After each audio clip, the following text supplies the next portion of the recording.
दास आप सबको स्वागत करता हूं। आज का वचन है पीड़ितों के काम उसका 1 अध्याय 8 पद। यहाँ पर इस प्रकार लिखा हुआ है कि परंतु जब पवित्र आत्मा तुम पर आएगा तब तुम सामर्थ पाओगे और यरूशलेम और सारे यहूदिया और सामरिया में और पृथ्वी के छोर तक मेरे गवाह होंगे।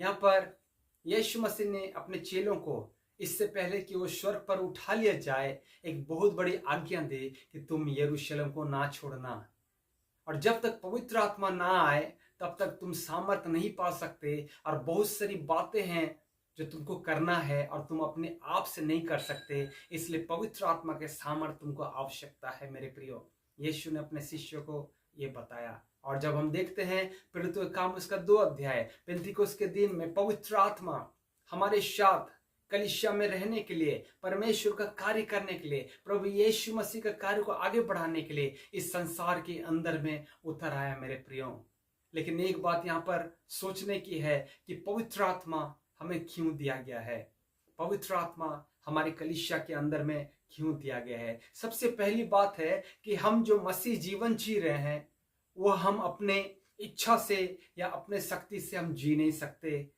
मसीह जीवन हार्ड तो नहीं है, लेकिन इतना भी इजी नहीं है कि हम अपने बलबूते पर हम मसीह जीवन को जी सकें।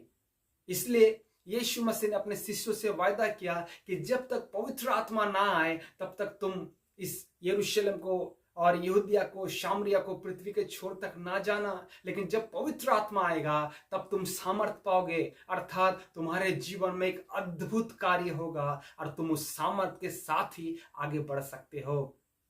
और हम देखते हैं कि जब पवित्र आत्मा 120 लोगों के ऊपर उतर आया तो उस लोगों में जो पतरस था, पतरस 11 के साथ खड़ा हुआ और अद्भुत तरीके से प्रचार करने लगा। क्या आप समझते हैं कि पतरस क्या अपने शक्ति से इस प्रकार प्रचार कर सकता था, अपने सामर्थ्य से इस प्रकार प्रचार कर सकता था? नो मेरे प्रियो, जब तक पवित्र आत्मा उसके जीवन में कार्य ना किया, उसको सामर्थ्य ना दिया और उस प्रकार का सामर्थ्य ना पाकर वो कुछ भी नहीं कर सकता था।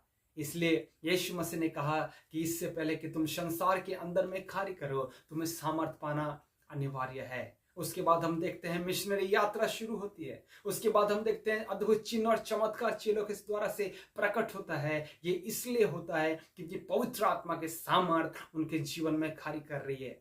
और फिर जब हम यूहन्ना रचित सुसमाचार देखते हैं तो यीशु ने पवित्र आत्मा के विषय में जो आने वाला है बहुत कुछ कहा कि पवित्र आत्मा मेरे बातों में से लेकर तुम्हें सिखाएगा, वो आने वाली हर एक बातें तुमको बताएगा, वो तुमको बुद्धि और ज्ञान देगा, तुमको क्या कहना है उसकी चिंता ना करो, पवित्र आत्मा समय पर तुमको बोल देगा। और ये सच में हमारे लिए अद्भुत है कि हम पवित्र आत्मा के सामर्थ्य से भरें, पवित्र आत्मा के ताकत से भरें और मसीह जीवन में आगे बढ़े। मेरे प्रियो, यदि आप चाहते हैं कि पवित्र आत्मा के सामर्थ्य आपके जीवन में कार्य करे तो आप परमेश्वर को बोले कि प्रभु मुझे पवित्र आत्मा के सामर्थ्य से भर दे ताकि मैं आपकी सेवकाई कर सकूं, मसीह जीवन को जी सकूं और आपको प्रसन्न कर सकूं। परमेश्वर आपको बहुत से आशीष करेंगे। मैं आपके लिए प्रार्थना करना चाहता हूं। दयालु प्रभु, मैं प्रार्थना करता हूं जो भी भाई बहन पिता यीशु के नाम से इस समय खाली अवस्था में हैं और डर रहे हैं प्रभु, और प्रभु जी हृदय के अंदर में सुनापन को, खालीपन को अनुभव कर रहे हैं